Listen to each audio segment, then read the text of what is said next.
من الشيطان الرجيم. بسم الله الرحمن الرحيم. إذا مس الناس ضر دعوا ربهم منيبين إليه ثم إذا أذاقهم منه رحمة إذا فريق منهم بربهم يشركون ليكفروا بما آتيناهم فتمتعوا فسوف تعلمون. صدق الله العظيم. الله إذا مس الناس ضر وإذا هر کله مس الناس چې خلکو ته ورسي ضر تکلیف دعوا ربهم ناغرا بلی خپل رب منیبین رجوع کوونکي الیه الله طرف ته ثم بیا اذا اذاقهم منه رحمة چې تکلیف نفس دي تکله رحمت او خېګړه ورسي ثم بیا اذا هر کله اذاقهم چې الله په دې باندې اوسکي منه داغینا یعنی تکلیف نفس رحمت نه اذا ناګهانه فريق یوړل منهم الذين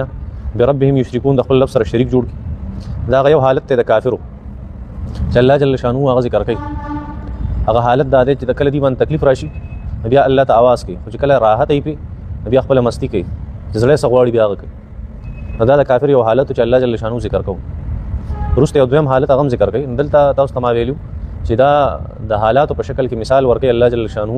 د خپل وحدانیت چې आवाज صرف الله ته په تکلیف کوي نو اصل تاسو هغه دی په راحت کې مغه आवाज کوي او خپل خو خمه کوي په راحت کې. بیا الله جل شانو فرمایي داخله چې شریک جوړي د الله سره د خپل ځله خواهش هغه مني. د دې مقصد څه دی؟ دا په کوم بنیاد کې؟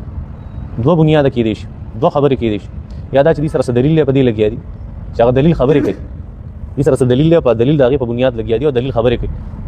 نو په دغه بنیاد دی چې موږ شرک کوو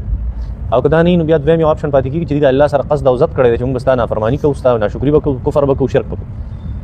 الله فرمایي دا دې سره پاره کې د لګي شانتي فائدې د پاره کې زوی د فائدہ والے په دنیا کې بیا وګورو. نو ورپسې دوه آیتونو مبارکو کې دغه تذکرہ کوي لیکفروا آیا دی دا شرک چې کوي دا دې د پاره لیکفروا چې د الله ناشکری وکړي، کفر وکړي، لیکفروا د پاره دې چې دي کافران شي بما په هغه ساعتې نه چې موږ دې ته ورکړي یعنی ناشکری نفتمتعوا تاسو فائدہ والے په دې دنیا کې فسوف تعلمون ضرب تاسو ته پته ولګي. دا غاولنه خبر واولنه بنیاد وته ذکر کوي په دې بنیاد چې رب تاسو نافرمانی او ناشکری هغه بس ټاکلې د خپل ځان لپاره چې دا زموږ د ژوند څه شی د مقصد او دویم خبر الله ذکر کوي کنه دې سره دلیل په هغه بنیاد دي شرک نه ام انزلنا یا موږ نازل کړی دی علیهم په دې باندې سلطانن څه دلیل فهو يتكلم بما كانوا به يشركون بیا دې د هغه په بنیاد باندې دا دلیل په بنیاد باندې الله سره شریکان جوړي. نام انزلنا یا موږ نازل کړی علیهم په دې باندې سلطانن دلیل فهو دا دلیل يتكلم خبرې کوي بما په هغه سبانه خبرې کوي کانو چې د خلق به په دغه دلیل باندې یشرکون دي شرک کو وایي په دې باندې دلیل خبرې نه کوي، دلیل خبرې نه کوي. او کله انسان چې هغه سره یو خبرې مضبوطواله ذکر کوي زموږ مدد داري یو خبرې چې موږ مضبوطواله او تاکید ذکر کوو نو ګویا هغه سیسته د ژوندو نسبت کوو، هغه سیس د سره ژوندې نه. مثال درکم هغه ما گاډي هغه ستره اوسه خبرې کوي څه کوي یا گاډي د تاسو سره قیمتي گاډي د په غر باندې خيږي گاډي نه سمې نو کې لګي گاډي سنو کې پیژني او گاډي سنو کې لګي او گاډي بس خبرې کوي پلان کې سیس مو هغه سمې خبرې رداس شدي کله موږ نسبت د خبرو نسبت هغه صفاتونو چې هغه ژوندو صفاتونه هغه سيزونه تم کو چې هغه ژوندې نه او مقصد زموږ شی مبالغه یو سیس تاکید زور ورکول یو خبرې لا دا مراد. الله فرمایي چې دلیل وسره شته چې هغه دلیل بیا خبرې شروع کیو ما ته وایي چې زغه دلیل هم چې په دې بنیاد باندې داخله شرک فهو دا دلیل يتكلم بما په هغه سیس باندې کلام کوي کانو به یشرکون چې دغه په بنیاد باندې شریک جوړي د الله جل شانو سره. دا سو الله جل شانو اول هغه یو حالت ذکر کو دا حالت نه وته دوی چې الله جل شانو وحده لا شریک دی ورپسې یو فرمایل چې دا خلک بیا هم شرک نه شرک ولې کوي دوه وجه کې دي چې هغه وته ذکر کړي. اوس الله جل شانو یو بل حالت هم ذکر کوي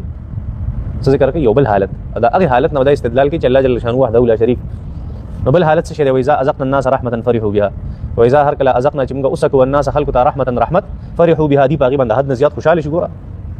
وان تصبهم سيئه بما قدمت ايديهم اذا هم يقنطون دا اوس عجيبه خبره ده چې کله دي تکلیف ورسنو بیا دي سکه بیا نه امید شي.